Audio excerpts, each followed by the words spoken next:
Hoy iniciamos nuestro curso El Derecho del Trabajo en México. La secuencia que vamos a tener aquí es que se presentarán pequeños bloques con diversos temas. Así ustedes podrán correrlos todo en un solo tiempo, por tiempos largos o por los pequeños segmentos. Ya es una cuestión de cada uno de nosotros. Hecha esta aclaración, comenzamos.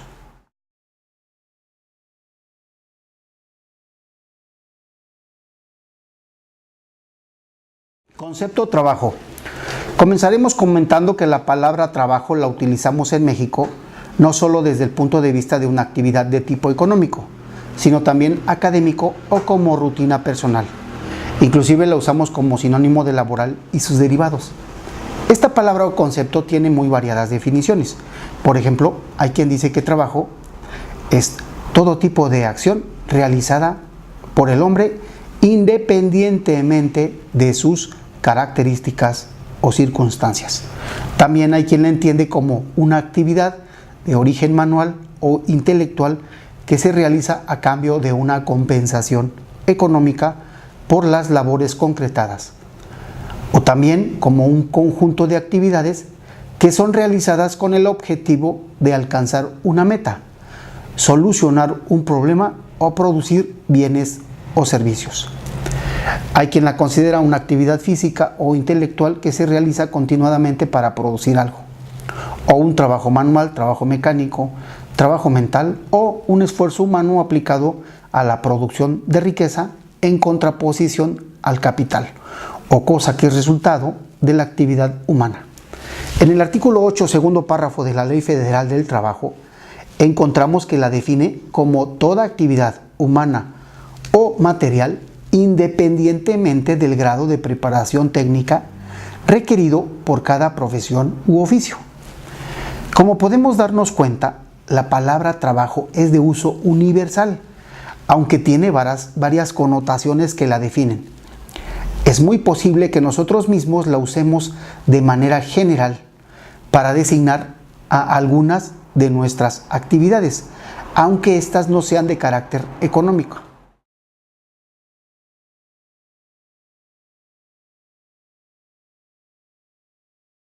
El derecho al y del trabajo. No obstante todo lo anterior, debemos señalar que en México existe el derecho a trabajar como una garantía constitucional. Al efecto habremos de observar las primeras líneas del artículo 5 de nuestra Constitución Política de los Estados Unidos Mexicanos, en donde vamos a encontrar que a ninguna persona podrá impedirse que se dedique a la profesión, industria, comercio o trabajo que le acomode siendo lícitos. Esto es, que la posibilidad de trabajar en el momento en que la persona lo desee es inherente a ella misma, esto es, que está dentro de sí. Esto quiere decir que trabajas donde quieres, cuando quieres, como quieres y en lo que quieres. Puedes estar en tu casa o donde gustes sin hacer absolutamente nada, pero tienes dentro de ti ese derecho o posibilidad de trabajar y lo puedes ejecutar sin duda de diversas maneras en el momento en que lo desees. Esto entonces no es otra cosa que el derecho al trabajo, que, reiterando, es la posibilidad de que ejerzas una profesión a través de una oficina o como prestador de servicios profesionales o asesor en asuntos laborales, por ejemplo, en un consultorio o en la forma que te acomode o te convenga. También puedes ejecutar diversas actividades industriales en la rama textil, eléctrica, cinematográfica, minera o en el área de comercio. Puedes poner un restaurante, una papelería, una frutería, etc. O puedes laborar bajo la denominación del propio concepto trabajo. Pero si este concepto se refiere al trabajo personal subordinado, entonces salimos del artículo 5 constitucional y nos metemos o saltamos al 123. Esto es que estaremos entonces frente al derecho del trabajo. Y siendo así, nos protegerán los artículos constitucionales 123 apartado A y B, como el 115 último párrafo y 116 en su fracción sexta. ya que estaremos regulados por la prestación de un servicio personal subordinado. Y esa palabra subordinación es la que distingue el derecho al trabajo del derecho del trabajo, al y del. El primero, al, es la posibilidad de trabajar simple y llanamente, y el segundo, del, es el de trabajar de manera subordinada. Esto es que en el segundo siempre existirá un patrón que ejecutará el don de mando que es correlativo al deber de obediencia.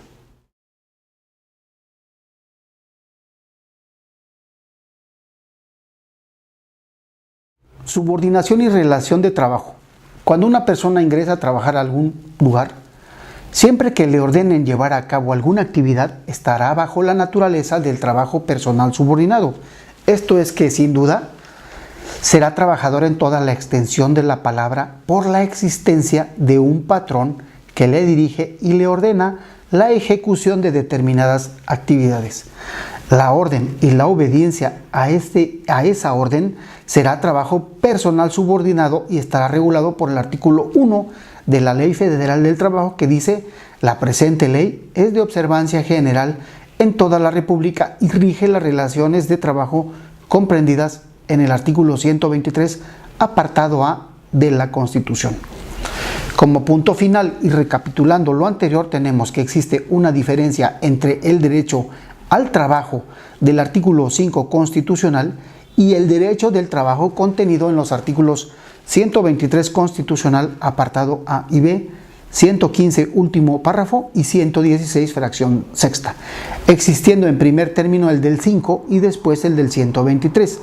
Entonces, para que exista el del 123 es necesaria la figura del patrón y el efecto de la subordinación, que reiteramos se define como el poder de mando correlativo al deber de obediencia, y que a partir de la primera orden que la persona reciba del patrón o de sus representantes le convertirá en trabajador subordinado, que una vez acatada esa primera orden por el trabajador, nacerá la relación laboral o relación de trabajo, y con ella se imponen las obligaciones y derechos que más adelante comentaremos. Hecha esta distinción, habremos enseguida de establecer la distribución del derecho del trabajo en México de acuerdo a la gráfica que se muestra y explica. El Congreso de la Unión, sin contravenir a las bases siguientes, debe expedir leyes sobre el trabajo, las que rigen entre obreros, jornaleros, empleados domésticos y en general todo contrato de trabajo. Y el apartado B señala la relación entre los trabajadores de la Unión y sus trabajadores.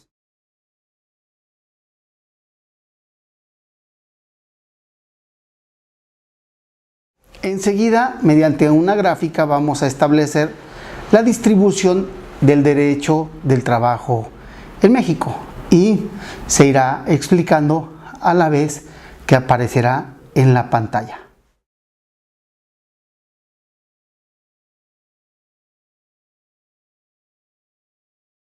El artículo 123 señala que el Congreso de la Unión, sin contravenir a las bases siguientes, debe expedir leyes sobre el trabajo, las cuales van a regir, apartado A, entre obreros, jornaleros, empleados domésticos, artesanos y de manera general todo contrato de trabajo.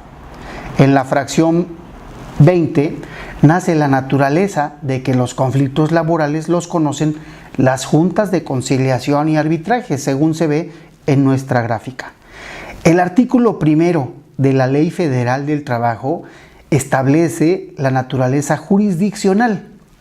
Dice que las fracciones 21 de la Constitución y el artículo 527 establecerán que empresas les corresponden a las juntas federales y las que no estén en ese listado serán de las juntas locales y sus especiales.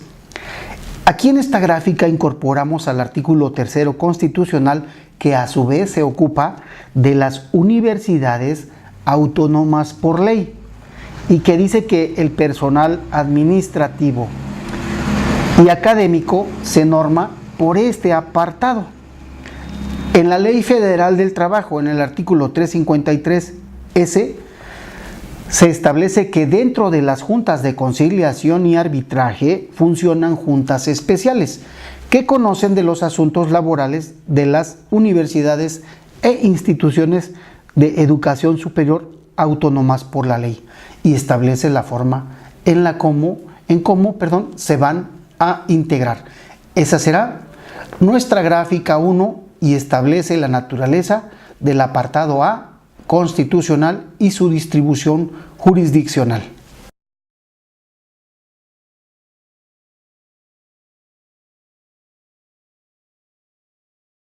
En nuestra segunda gráfica tenemos que el mismo artículo 123 establecerá las normas sobre leyes del trabajo que regirán, apartado B, entre los poderes de la Unión y sus trabajadores. La fracción 12 establece que los conflictos serán sometidos a un Tribunal Federal de Conciliación y su ley reglamentaria será la Ley Federal de los Trabajadores al Servicio del Estado, reglamentaria del apartado B del artículo 123 constitucional, que también es conocida como la Ley Federal Burocrática. Esta misma ley en su artículo 1 establece a quiénes va a regir y en esta misma ley, aquí hay una característica muy interesante.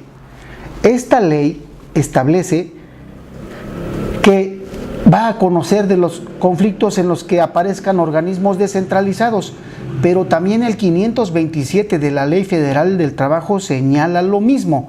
Como hay un conflicto de leyes, la Suprema Corte en un principio señaló que los organismos descentralizados debían de conocerlos, los organismos del apartado A, y decían en una jurisprudencia de rubro organismos descentralizados, las relaciones laborales con sus trabajadores se rigen por el apartado A del artículo 123 constitucional y la Ley Federal del Trabajo, por lo que la competencia para resolver los conflictos respectivos corresponde a las juntas de conciliación y arbitraje. Como se puede observar, esta tesis de jurisprudencia estuvo en boga y en consecuencia cualquier conflicto en el que participaran organismos descentralizados se sometía a la naturaleza de la Ley Federal del Trabajo. Sin embargo, en el 2016, por una tesis de jurisprudencia, cambió esta naturaleza. Ahora, no por defecto, los organismos descentralizados van a la Ley Federal del Trabajo. Ahora se debe de atender a la naturaleza del decreto que los creó. Esto es que puede haber naturaleza de conocimiento mixto. La nueva jurisprudencia tiene por rubro organismos públicos descentralizados locales. El artículo 116, fracción sexta de la Constitución Política de los Estados Unidos Mexicanos faculta al legislador secundario para regular las relaciones laborales entre aquellos y sus trabajadores, de acuerdo con los apartados A o B del artículo 123 constitucional, incluso de manera mixta, sin la obligación de sujetarse específicamente a alguno de ellos. Con esta jurisprudencia se abandona la que anteriormente habíamos comentado. En consecuencia, ya no por defecto los organismos descentralizados serán del apartado A, sino habrá que atender lo que nos comenta la jurisprudencia.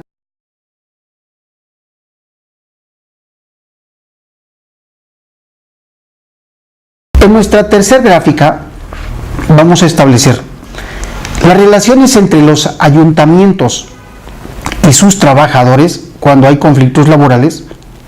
Se sustentan en el último párrafo del artículo 115 constitucional y dice que estas leyes van a ser expedidas por las legislaturas locales.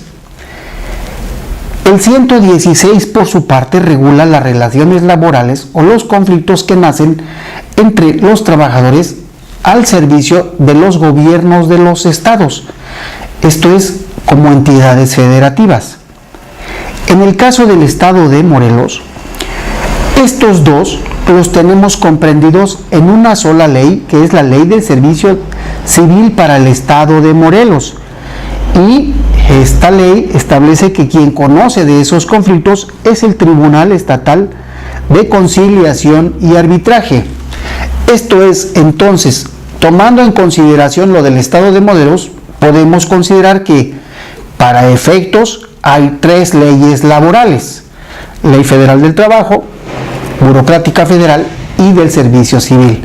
Sin embargo, hay estados de la República donde habrán de existir 4 leyes, porque rige en ese estado la federal burocrática, la del trabajo, y rige una para cada uno de los trabajadores de ayuntamientos o de gobierno del estado. Entonces, dependiendo, podría haber a nivel nacional, y dependiendo del estado, 3 o 4 leyes laborales.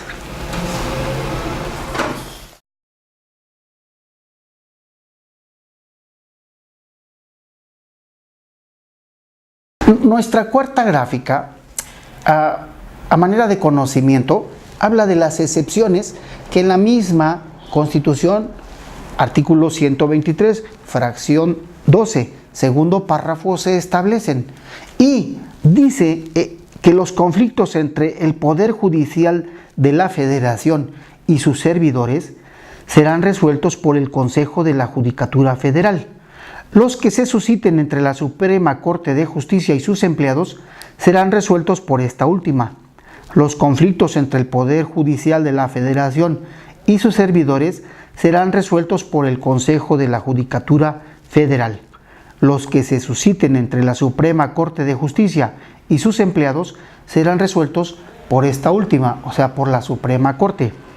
También la fracción 13 excluye de las leyes laborales a los militares, los marinos, el personal del servicio exterior, a los agentes del Ministerio Público, peritos y a miembros de instituciones policiales, ya que ellos se regulan por sus propias leyes, que generalmente son leyes administrativas no laborales. Estos son los puntos de excepción a la naturaleza del derecho laboral en México.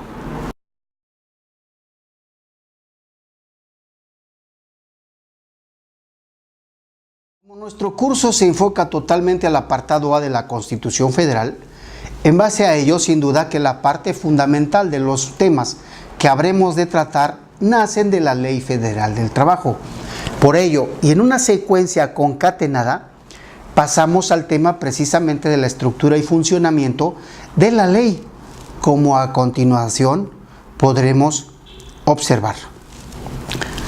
La Ley Federal del Trabajo, si ya distinguimos al derecho del trabajo respecto del derecho al trabajo, y el del trabajo tiene como base fundamental a la ley laboral, entonces nuestro Código Obrero, también así conocido, debemos señalar que el derecho del trabajo se sustenta en la Ley Federal del Trabajo, y debemos señalar que en el año de 1917 es cuando en nuestro país se promulga la Constitución Política de los Estados Unidos Mexicanos, que incorpora al artículo 123. Y tienen que pasar 14 años para que en 1931 aparezca la primera Ley Federal del Trabajo, que fue sustituida por la vigente actual de 1970, que fue reformada procesalmente en 1980 y en una última instancia reformada, adicionada y derogada en algunos temas por el decreto publicado en el Diario Oficial de la Federación el 30 de noviembre del 2012. Esto quiere decir que en México hemos tenido 2 leyes federales del trabajo, la de 1931 y la vigente de 1970. Actualmente, esta ley laboral consta de 16 títulos que vamos a citar y destacar porque serán los temas que se motivarán nuestro curso. Espero que esta intervención no solo sea para que se destaquen los 16 títulos de la ley, sino para que a manera de recorrido veamos los temas a los que habremos de referirnos, señalando que algunos ya han sido previamente grabados. Pero si existiera algún comentario para ahondar o comentar más respecto de alguno de ellos o destacar alguna cuestión en especial, ojalá se pongan en contacto con nosotros y vamos a checar si existiría la posibilidad de acceder a cualquier petición que nos hicieran. Así pues, el título primero de la ley se refiere a los principios generales, de donde se destaca el tema del orden público, que tiene una interesante característica que más adelante comentaremos, porque es importante para entender o comprender al derecho del trabajo. El título segundo se ocupa de las relaciones individuales de trabajo. Aquí vamos a ver la duración, suspensión, rescisión y terminación de las relaciones de trabajo. El título tercero nos habla de las condiciones de trabajo, como son la jornada, días de descanso, vacaciones, salario, utilidades, etc. Temas que sin duda comentaremos. El título cuarto nos refiere a los derechos y obligaciones de los trabajadores y de los patrones. El quinto, el trabajo de las mujeres. El quinto bis se ocupa del trabajo de los menores.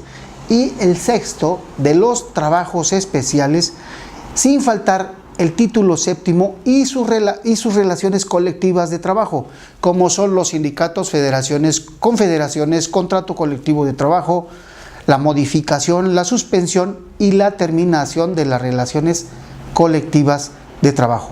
En el título octavo conoceremos los aspectos de la huelga, para después repasar en el noveno los riesgos de trabajo, que se definen como los accidentes y enfermedades profesionales. En el décimo, la prescripción, que es la pérdida del derecho por el transcurrir del tiempo.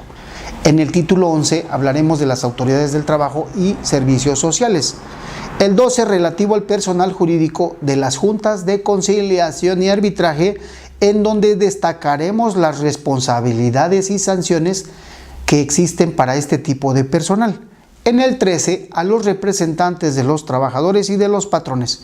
Y obviamente en el 14 el derecho procesal del trabajo, donde nos ocuparemos del procedimiento laboral, la demanda, la contestación, las pruebas, etc. El título 15 relativo a los procedimientos de ejecución, como son el requerimiento de pago y embargo, el remate de bienes, para terminar con el título 16, que es relativo a las sanciones. Así es que esperamos abordar estos temas.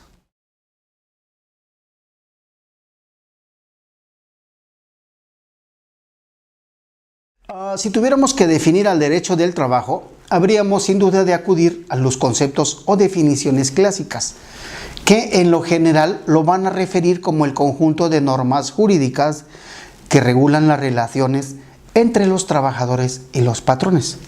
De lo anterior, sin duda, que con esa definición nos alcanzaría para describir las situaciones laborales.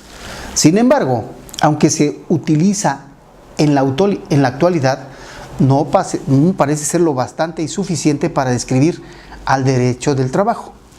Veremos que algunos tratadistas y estudiosos coinciden en señalar que una definición correcta, sin duda alguna, que debe comprender o referir tanto a los hechos como a las situaciones y condiciones sociales, políticas y económicas que prevalecen en el momento en que se plantea la definición. De esta forma, se dice que no es lo mismo definir al derecho del trabajo desde el punto de vista clásico que a partir y tomando en cuenta el momento actual por el que pasamos, en razón a las diversas circunstancias sociales prevalecientes. Y esa observación sin duda que parece ser adecuada, partiendo del hecho de que hoy en día existen algunas o muchas condiciones o instituciones que en otro tiempo no existían. Por ejemplo, hoy las teorías garantistas que están en plena boga e instituciones que no existían, como lo relativo a los derechos humanos o lo relativo a la cuestión de transparencia, hoy códigos de ética, etc. La definición de derecho del trabajo debe atender a las condiciones actuales. Por lo anterior, y no obstante que este curso no fue planeado para llevar a cabo evaluaciones, sí sería un tanto prudente que usted que participa, como un ejercicio personal, intente hacer o realizar una definición de derecho del trabajo en el que atienda a las condiciones sociales, políticas, culturales, institucionales, etc. Todo con la finalidad de incorporar el conocimiento práctico a situaciones de hecho que conozca y a la definición que va a desarrollar. Como punto final en este tema tendremos dos hipótesis. La primera, quedarnos con la o las definiciones clásicas que conozcamos o cualquier otra. Y la segunda, en realizar nuestra propia definición, en la que de manera sucinta y clara incorporemos los diversos elementos a nuestro alcance y conocimiento, y de manera paulatina, según avancemos, se irá perfeccionando. Inclusive, y ya que cada uno de ustedes habrá de recibir una constancia de participación, podríamos incorporar, si así lo desearan, la definición en la que hayan trabajado. Así es que los invito a participar en este ejercicio.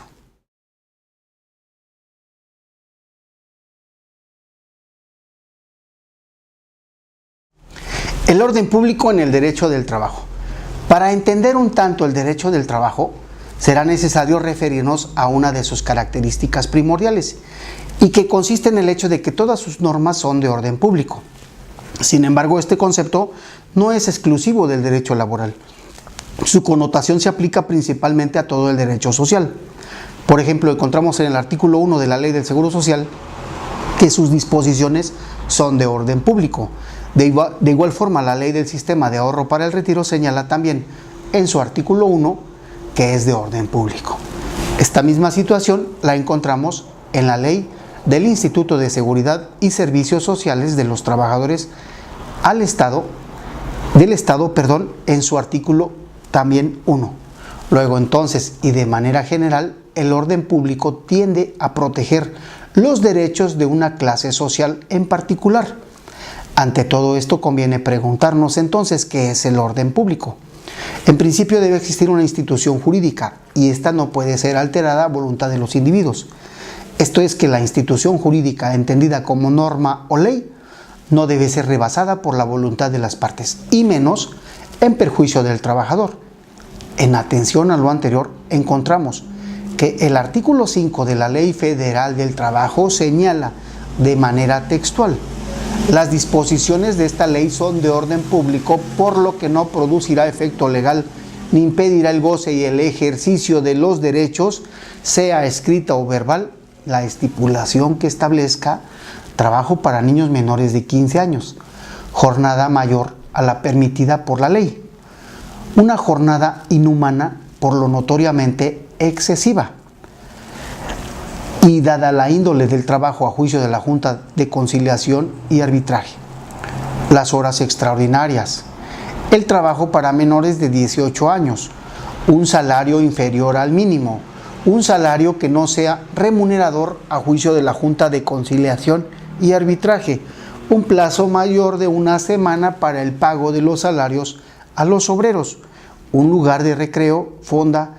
cantina, café, taberna o tienda para efectuar el pago de los salarios, siempre que no se trate de trabajadores de esos establecimientos, y la obligación directa o indirecta para obtener artículos de consumo en tienda o lugar determinado, la facultad del patrón de retener el salario por concepto de multa, están prohibidas las multas, un salario menor que el que se pague a otro trabajador en la misma empresa o establecimiento por trabajos de igual eficiencia en la misma clase de trabajo o igual jornada por consideración de edad, sexo o nacionalidad.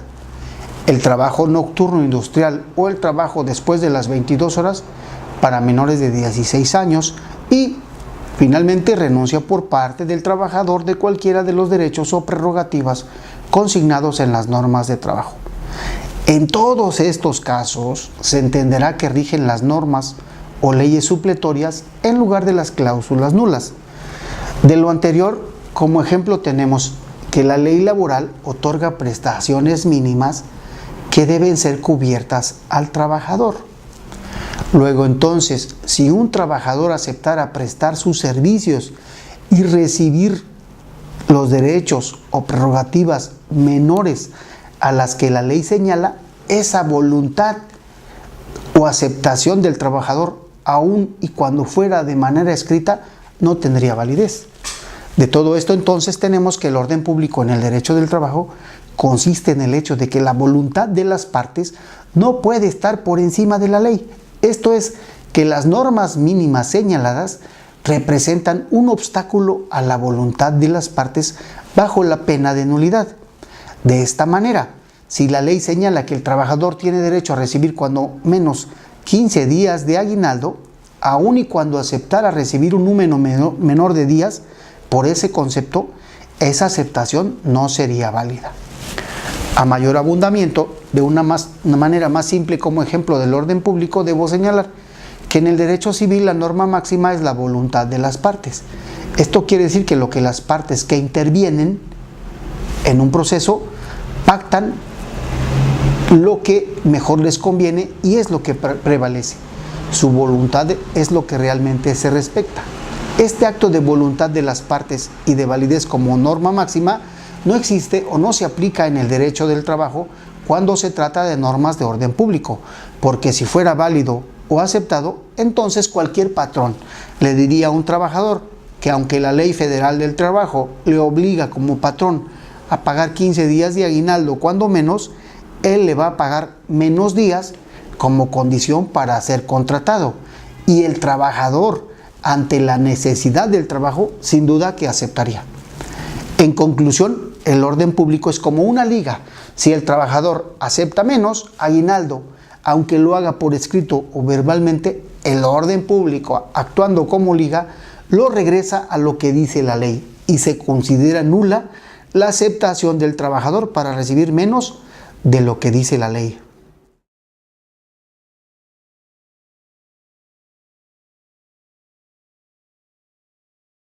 Los principios generales de la Ley Federal del Trabajo buscan el equilibrio entre los factores de la producción, esto es, entre trabajadores y patrones, así como el trabajo digno y el respeto a la dignidad humana.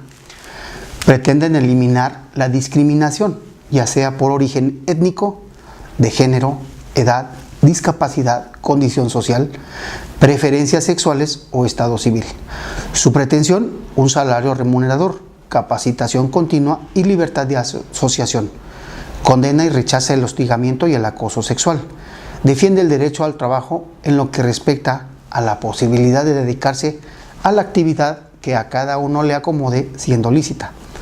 Sus normas son de orden público, como ya lo comentamos anteriormente. Los tratados internacionales son aplicables en lo que beneficien al trabajador. Establece reglas que defienden la contratación de trabajadores mexicanos respecto de los extranjeros.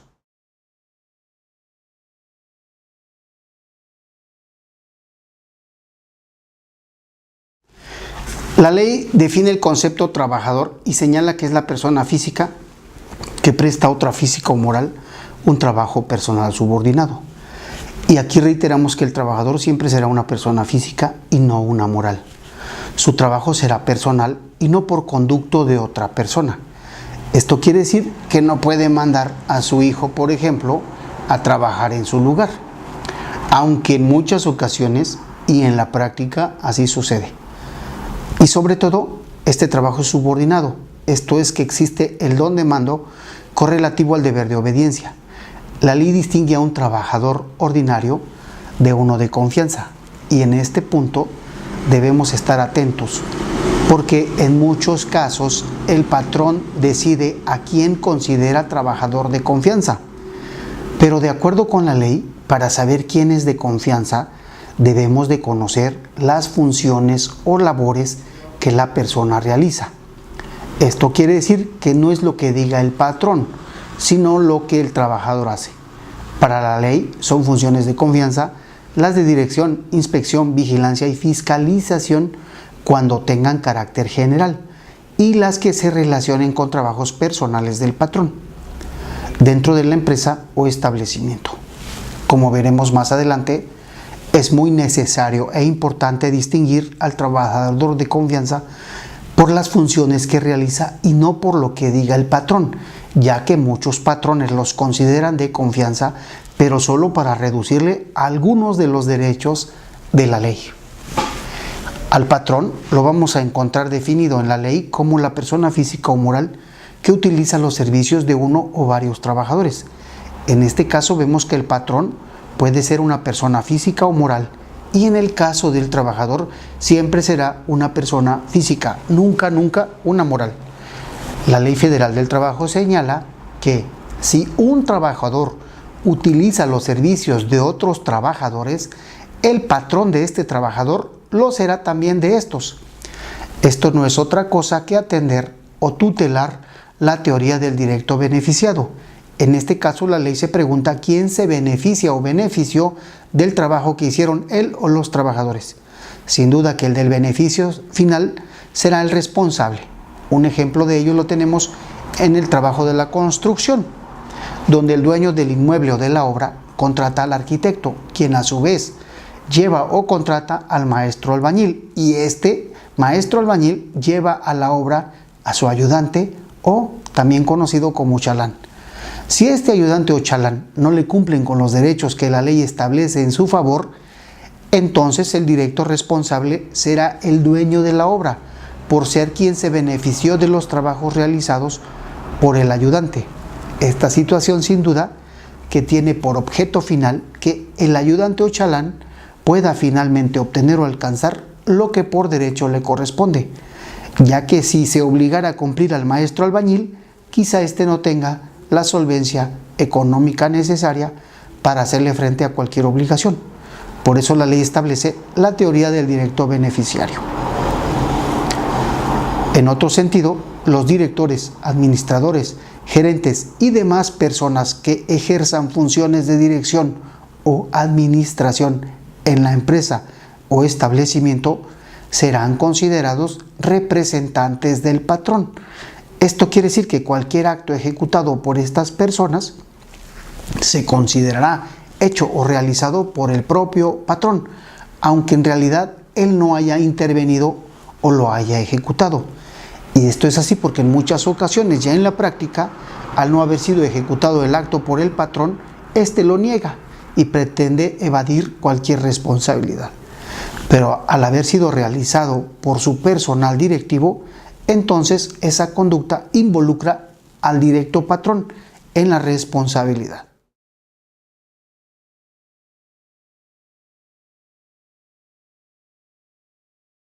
Personal especializado sin que tuvieran que invertir grandes cantidades de dinero en la capacitación o adiestramiento de su personal.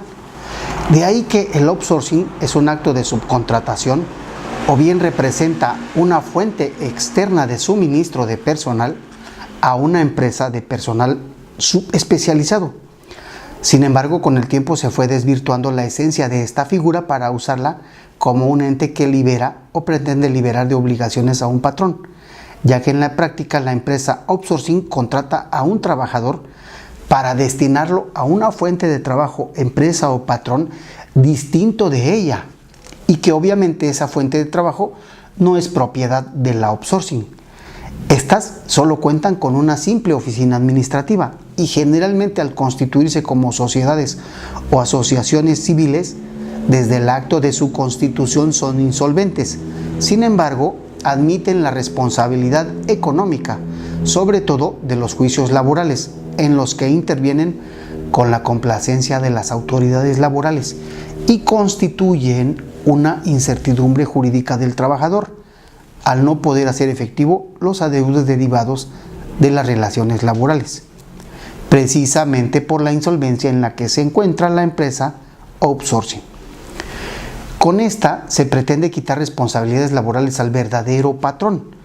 Sin duda que se trata de un falso patrón en una situación práctica, pero de un verdadero patrón en la vía jurídica. Por ejemplo, el pago de utilidades, el derecho de asociación, la capacitación o adiestramiento, el derecho a la estabilidad en el trabajo, todo es vulnerado en perjuicio del trabajador. Por ejemplo, si el verdadero patrón le solicita a la empresa outsourcing que cambie al trabajador, este es rotado a una nueva fuente de trabajo, pasando por alto sus derechos, y con esto se le modifican sustancialmente sus condiciones de trabajo, lo que se encuentra prohibido por la ley. Adelantándonos un tanto en el tema, debemos resaltar que el artículo 540 de la Ley Federal del Trabajo obliga a la Inspección del Trabajo a vigilar el cumplimiento de las normas del trabajo, y el título 16 de la ley establece sanciones cuando existe violación a las normas de trabajo. Sin embargo, la falta de actuación de las autoridades del trabajo ha propiciado este tipo de contratación outsourcing, a pesar de que con las reformas a la Ley Federal del Trabajo del año 2012 se pretendió regularizar esta práctica mediante condiciones de especialización, pero aún continúa muy en boga esta figura jurídica. Pero los intentos de liberar de obligaciones a un patrón por medio de la figura del outsourcing o fuente externa de suministro de personal también llegan mediante otras figuras jurídicas reconocidas en nuestra legislación mexicana. Antes de continuar, me parece necesario tocar un tema muy interesante y que guarda relación con lo que más adelante comentaremos. Y este tema es relativo a la figura jurídica denominada outsourcing. Al efecto mencionaremos que el outsourcing nace como una alternativa de las empresas o patrones para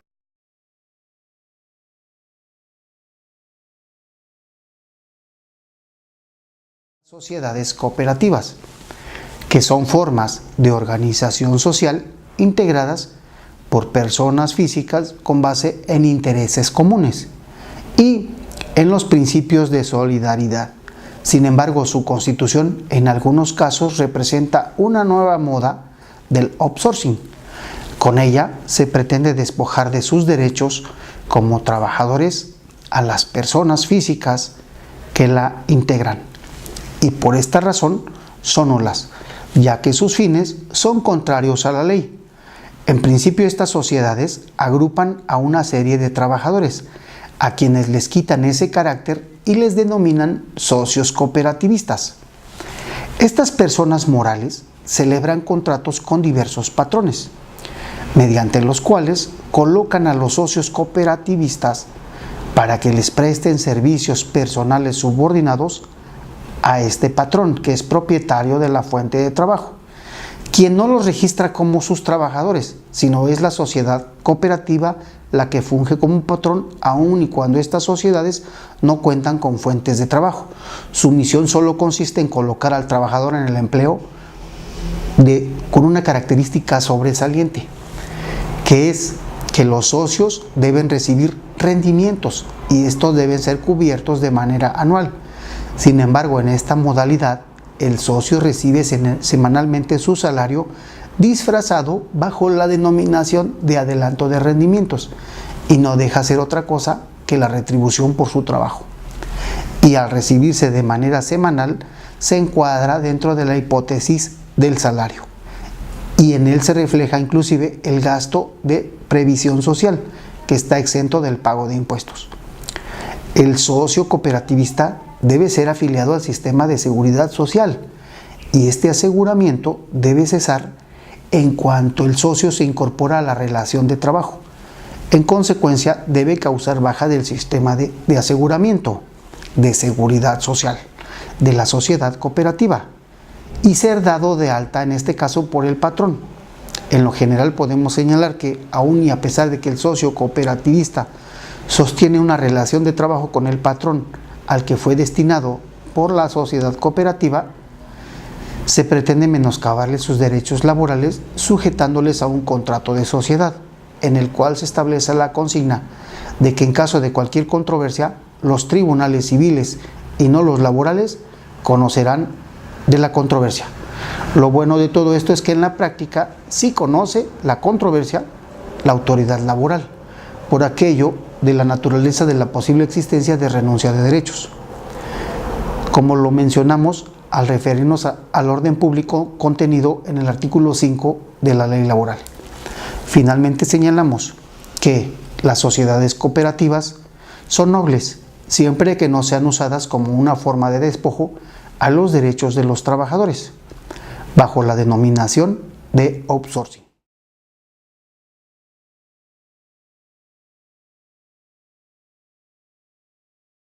La Ley Federal del Trabajo contempla la figura del intermediario, que es la persona que contrata o interviene en la contratación de otra u otras para que presten servicios a un patrón.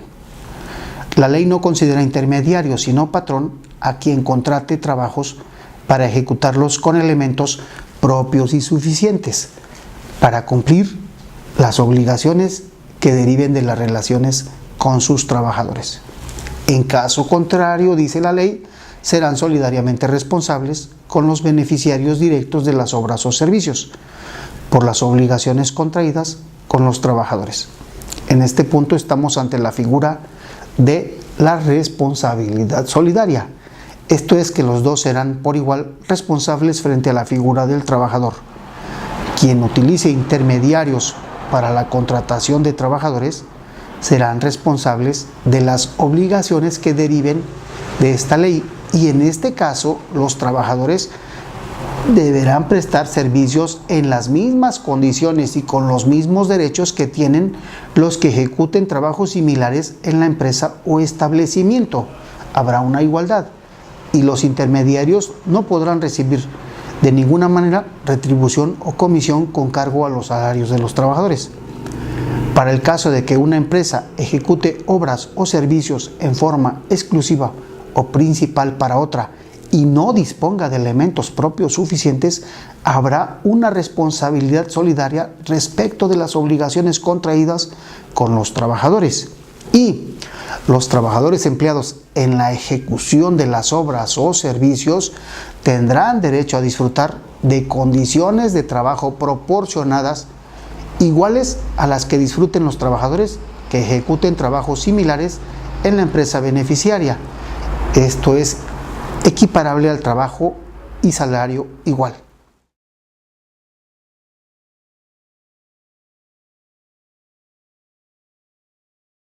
Modificación de la Ley Federal del Trabajo del año 2012 incorporó la figura de la subcontratación, que es aquella por medio de la cual un patrón denominado contratista ejecuta obras o presta servicios con sus trabajadores bajo su dependencia a favor de un contratante, persona física o moral, la cual fija las tareas del contratista y lo supervisa en el desarrollo de los servicios o la ejecución de las obras contratadas. Este tipo de trabajo debe cumplir con algunas condiciones. 1. No puede abarcar la totalidad de las actividades iguales o similares en su totalidad que se desarrollen en el centro de trabajo. No puede no tener carácter especializado y no podrá comprender tareas iguales o similares a las que realizan el resto de los trabajadores al servicio del contratante. Si no se cumple con todas estas condiciones, el contratante se considerará patrón para todos los efectos de esta ley, incluyendo aquellas obligaciones en materia de seguridad social. El contrato que se celebre entre la persona física o moral que solicita los servicios y un contratista debe hacerse por escrito. La empresa contratante debe cerciorarse al momento de celebrar el contrato que la contratista cuenta con la documentación y los elementos propios suficientes para cumplir con las obligaciones que deriven de relaciones con sus trabajadores. La empresa contratante de los servicios deberá cerciorarse permanentemente que la empresa contratista cumple con las disposiciones aplicables en materia de seguridad, salud y medio ambiente en el trabajo, respecto de los trabajadores de esta última. Lo anterior podrá ser cumplido a través de una unidad de verificación debidamente acreditada y aprobada en términos de las disposiciones legales aplicables. Bajo ninguna circunstancia se permitirá el régimen de subcontratación cuando se transfieran de manera deliberada trabajadores de la contratante a la subcontratista con el fin de disminuir derechos laborales. En este caso, se va a estar a lo dispuesto por el artículo 1004C y demás de la Ley Federal del Trabajo.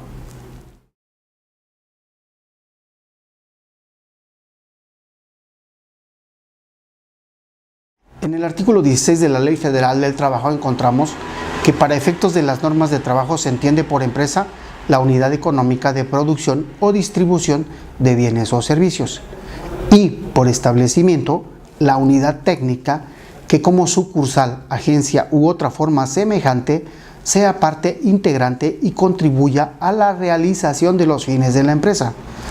De lo anterior encontramos una responsabilidad en común y mancomunada entre el verdadero patrón y la empresa que como establecimiento coadyuva a los fines de la empresa, en cuanto a que el primero es la unidad económica de producción de bienes, esto es, que genera el capital económico, y la podríamos denominar outsourcing, por su parte es el establecimiento al contribuir con los fines de la empresa. Por lo anterior es importante resaltar la jurisprudencia que por reiteración de criterios fue dictada por la Suprema Corte de Justicia de la Nación, bajo el rubro contrato civil de prestación de servicios profesionales.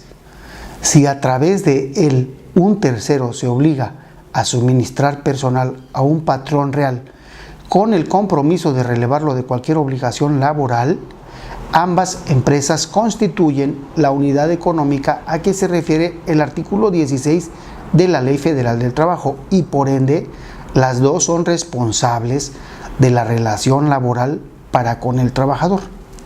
Esta interpretación tiene actual vigencia.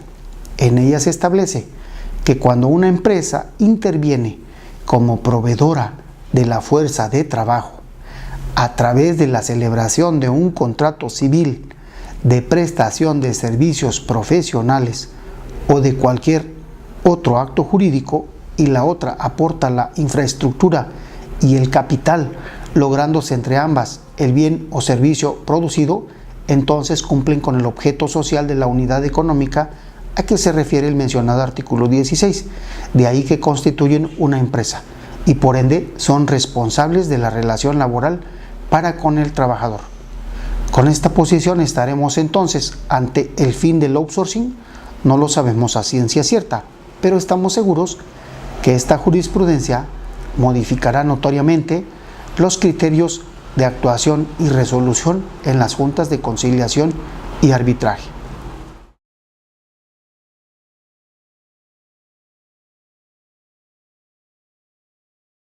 En la Ley Federal del Trabajo se admite o existe el efecto de la supletoriedad. En cuanto a que a falta de disposición expresa en la Constitución, en esta ley o en sus reglamentos o en los tratados, se tomarán en consideración sus disposiciones que regulen casos semejantes. Los principios generales que deriven de dichos ordenamientos, los principios generales del derecho, los principios generales de justicia social que derivan del artículo 123 de la Constitución, la jurisprudencia, la costumbre y la equidad.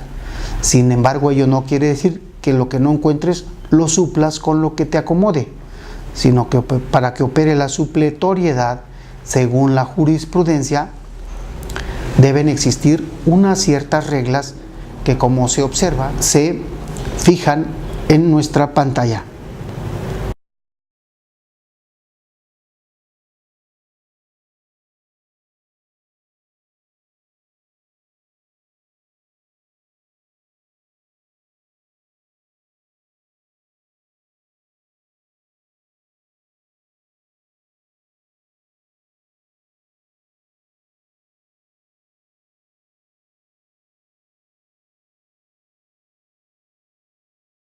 La ley señala que en la interpretación de las normas de trabajo van a tomarse en consideración sus finalidades señaladas en los artículos 2 y 3 y que en caso de duda prevalecerá la interpretación más favorable al trabajador, siempre en caso de duda, y que los actos y actuaciones que se relacionen con la aplicación de las normas de trabajo no van a causar impuesto alguno. Es una carga que le quita al trabajador. Finalmente, me gustaría que me apoyaran comentando respecto a si en la Ley Federal del Trabajo es justa o es injusta.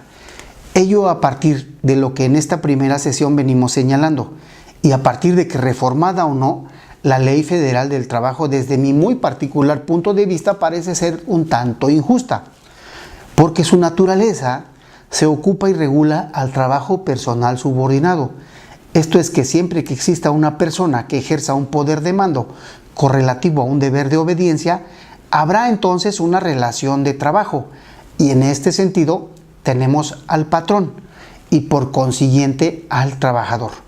Bajo esta óptica y atendiendo a la clasificación de micro, pequeña, mediana y gran empresa o industria, la condición de obligaciones laborales y de seguridad social del patrón no está condicionada al número de trabajadores con el que cuente. Así, por ejemplo, tenemos que para la ley tiene la misma carga de obligaciones aquel patrón que cuente con un solo trabajador o quien tenga a su cargo cientos. Y es aquí en donde me parece radica un punto de injusticia. Actualmente encontramos, por ejemplo, que en las juntas de conciliación y arbitraje existe en un gran porcentaje demandas instauradas por trabajadores y en contra de patrones que al igual de quienes los demandan también son trabajadores, pero que adquirieron el carácter de patrones porque intentaron poner en marcha algún pequeño negocio o en su caso necesitaron de la ayuda de alguien.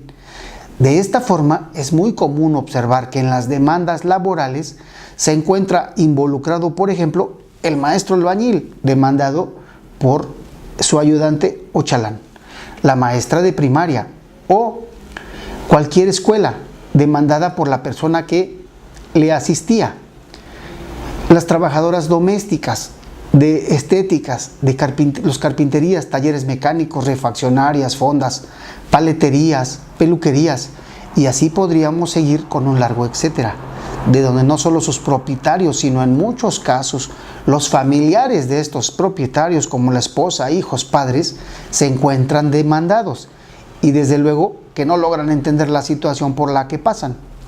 Por ello, y sin tocar el tema acerca de lo benéfico o no de la reforma a la Ley Federal del Trabajo, habríamos de considerar si esta ley resulta justa o injusta.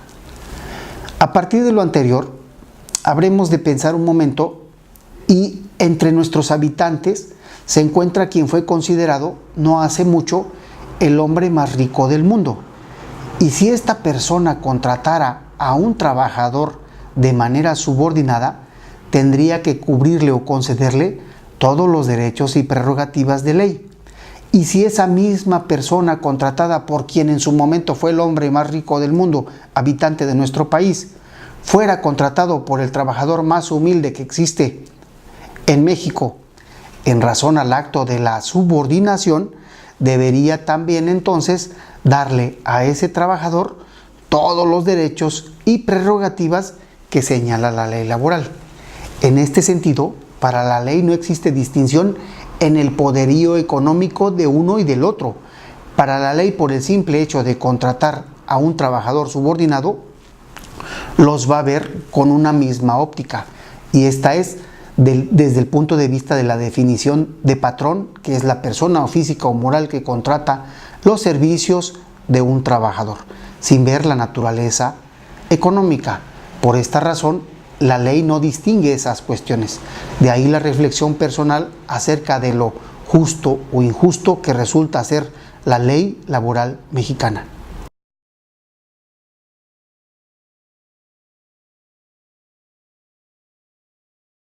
Relación de trabajo es la prestación de un trabajo personal subordinado a una persona mediante el pago de un salario. Y el contrato individual de trabajo será aquel por virtud del cual una persona se obliga a prestar a otra un trabajo personal subordinado mediante el pago de un salario. Aquí debemos aclarar que puede existir relación de trabajo sin que exista un contrato. Por ejemplo, muchas personas están trabajando o trabajan, pero no tienen un contrato. Y esa falta de contrato no les quita ningún derecho, ya que para la ley se presume que existe un contrato y una relación de trabajo entre el que presta un trabajo personal y el que lo recibe. Aquí nos remitimos al acto de la subordinación. Si te ordenan y obedeces, entonces habrá relación de trabajo. Inclusive puede existir un contrato sin una relación de trabajo. Esto es que hoy, en este día, puedo firmar un contrato y en él me comprometo a presentarme a trabajar hasta dentro de 15 días. Entonces, como se puede observar, existe el contrato porque ya está firmado, pero la relación laboral se va a materializar o va a iniciar 15 días después de su firma, y mientras no llegue el día señalado, no habrá relación de trabajo. En este caso estaremos solamente ante una expectativa de derecho. Aunando más en quizá alguien se pregunte, ¿y qué pasaría si después de firmado el contrato me avisan que ya no me presente? Entonces, sin duda, que estaríamos demandando el cumplimiento del contrato.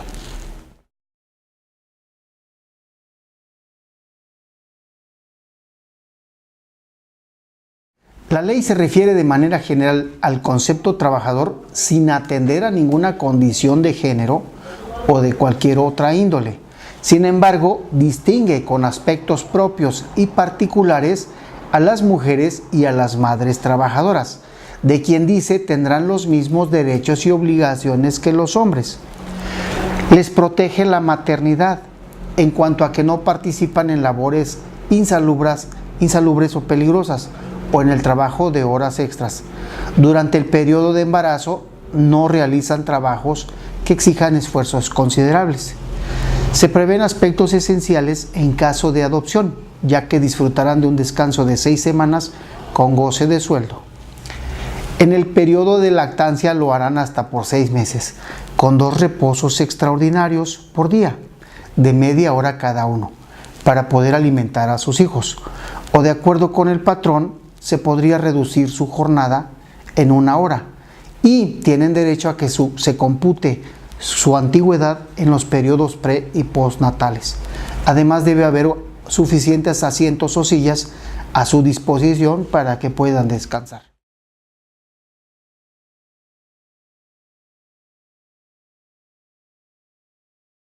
Distingue de manera especial a los menores trabajadores y los identifica por la edad, que deberá estar entre los 15 y los 18, ya que en México está prohibido el trabajo de los menores antes de que cumplan los 15 años, aunque hay algunas excepciones. Por ejemplo, la ley no considera como trabajo a las actividades que bajo la supervisión, el cuidado y la responsabilidad de los padres o tutores o quien ejerzan la patria potestad realicen los menores de 15 años cuando se relacionen con la creación artística, el desarrollo científico, deportivo o de talento, la ejecución musical o la interpretación artística en cualquiera de sus manifestaciones.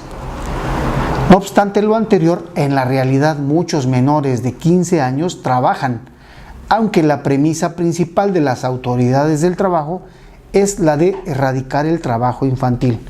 Por ejemplo, si se detectara un menor de 15 años trabajando fuera del círculo familiar, se va a proceder a castigar al patrón con prisión de 1 a 4 años y una multa de 255,000 veces el salario mínimo general, que equivale más o menos a entre 400 y 450,000 pesos. Aquí tomando en cuenta que las sanciones ya no se pagan en función al salario mínimo, sino en unidades de medida y actualización, conocidas por sus siglas como UMA. Los menores pueden recibir el pago de sus salarios, que no puede o no debe ser cobrado por sus padres o tutores, como en muchos casos acontece. En México, por lo general, la mayoría de edad se alcanza a los 18 años, pero en el derecho del trabajo es a partir de los 16, porque a esa edad ya se les reconoce el derecho para ejercitar acciones. Esto es que inclusive pueden por sí mismos presentar demandas, lo que no sucede con los mayores de 15 y menores de 16, quienes para ejercitar cualquier acción necesitan invariablemente autorización de sus padres o tutores, y a falta de ellos, del sindicato al que pertenezcan, de la Junta de Conciliación y Arbitraje, del inspector de trabajo o de la autoridad política. Los mayores de 15 y menores de 18 deben haber terminado su educación básica obligatoria para poder trabajar, excepto cuando la autoridad laboral apruebe la compatibilidad entre los estudios y el trabajo. siempre deben obtener un certificado médico y someterse a exámenes médicos. Esto es de manera periódica. Entre otros, tienen varias restricciones. Por ejemplo, está prohibido utilizar a los menores de 18 años en labores peligrosas o insalubres, en cargas superiores a los 7 kilogramos, en jornadas extraordinarias, que trabajen los días domingos y de descanso obligatorio. Ellos disfrutarán de un periodo anual de vacaciones pagadas de 18 días laborables por lo menos, y después de los 15 ya pueden formar parte de los sindicatos y de la directiva. Su jornada de trabajo de los menores de 16 no podrá exceder de 6 horas diarias y debe dividirse en periodos máximos de 3 horas entre los distintos periodos de la jornada. Disfrutarán de reposo de 1 hora por lo menos.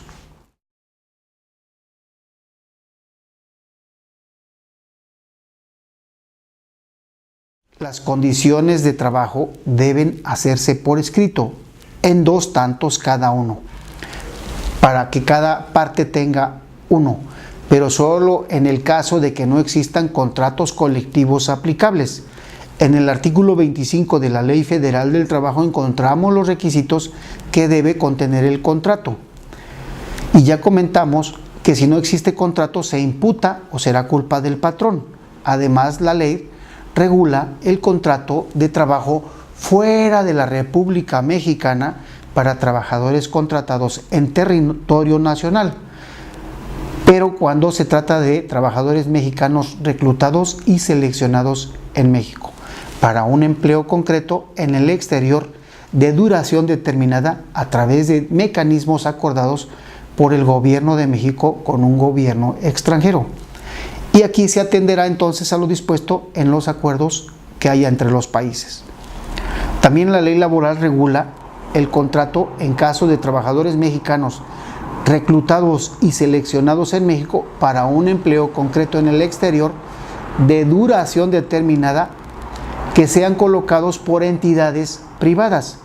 Además, que regula el contrato para la prestación de servicios dentro de la República, pero en lugar diverso de la residencia habitual del trabajador y a una distancia mayor de 100 kilómetros.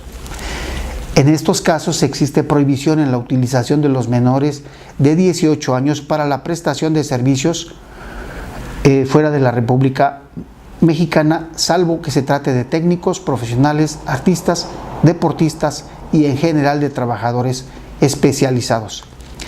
El no cumplir con las normas del contrato en lo que respecta al trabajador solo le dará lugar a responsabilidades civiles.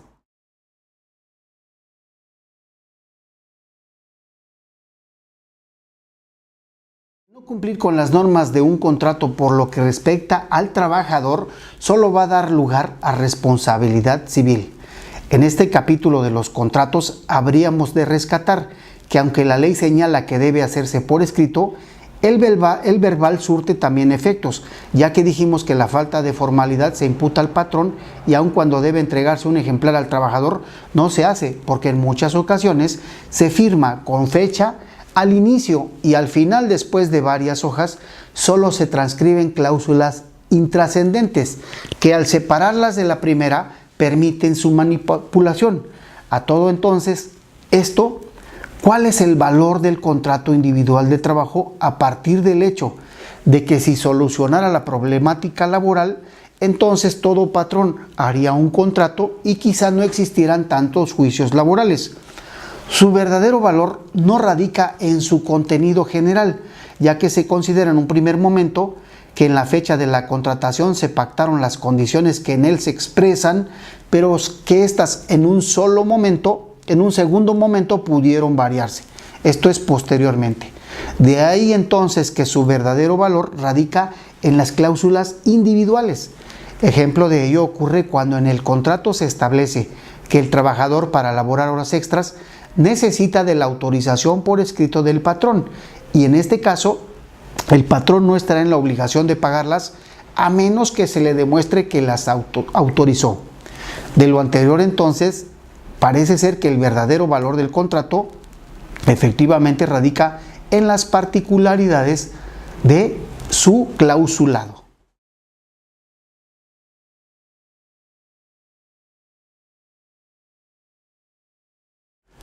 Como es nula la renuncia del trabajador al derecho para recibir prestaciones e indemnizaciones, cualquiera que sea la forma o denominación que se le dé, entonces la ley establece que todo convenio o liquidación, para ser válido, debe hacerse por escrito y ratificarse ante la Junta de Conciliación y Arbitraje, quien lo aprobará siempre que no exista renuncia de derechos.